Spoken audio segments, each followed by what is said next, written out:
Hi, I'm Ruben Saltzman with Structure Tech Home Inspections, and today I'm going to talk to you about flexible gas appliance vent connectors.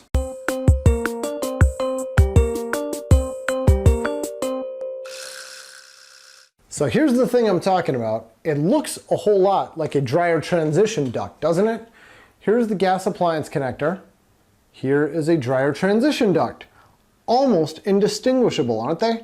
Now, I'm talking about these today because many a home inspector has surely seen one of these for the first time and thought to themselves, oh my goodness, they used a dryer duct on the water heater or on the furnace.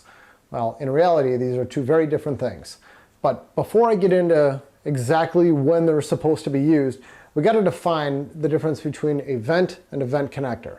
Now, a gas appliance vent, sometimes called a flue or a flue pipe or a gas pipe or a gas vent, all these different terms for it. I just call them vents. It's that thing that gets the exhaust gases from the appliance up and out of the house. It usually travels up through the middle of the house, terminates above the roof. That's your vent.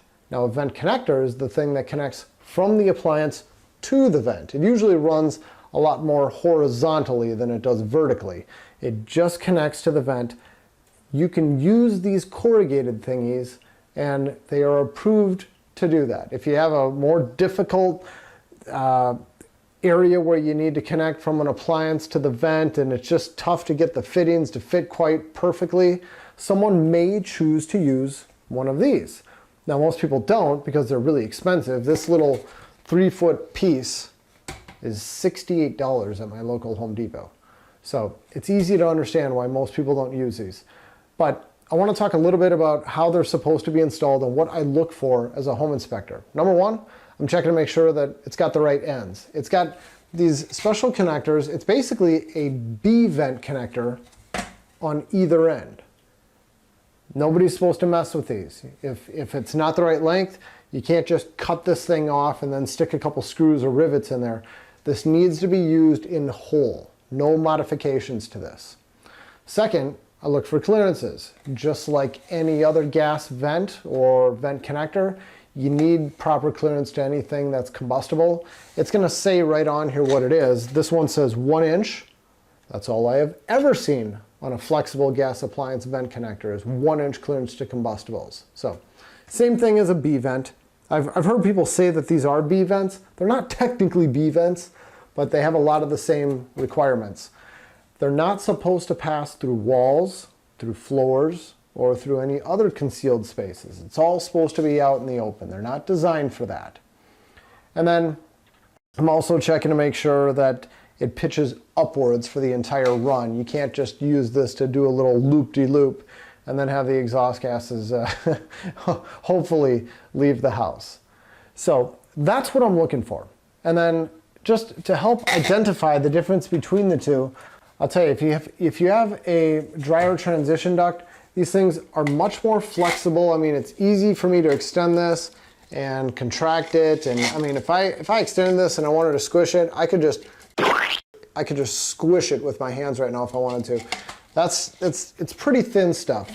Now, the gas appliance connector, much stiffer stuff. I might be able to crush this, I don't want to, but I'm giving it a lot of force here, and this is not going anywhere. This is really sturdy stuff.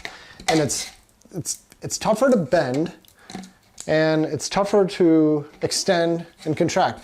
I'm gonna try smushing this into one piece here. Don't laugh at me while I do this. Hopefully I don't cut myself on any of this sheet metal here. I should have put a towel against my chest. Come on, almost there. Okay, there, we're fully smushed up into one piece now. I'd say if you're a home inspector, my advice would be stop by your local home improvement store, go to the shelf and take a look at your gas appliance vent connectors and compare them to the flexible dryer transition ducts. And you'll see that these are completely two different animals, even though they look really similar at a glance. They're not at all the same. And once you have moved them around a little, touched them, felt them, got really intimate, you will never confuse the two again. Okay, that's all I got for you today. Thanks for watching. Take care.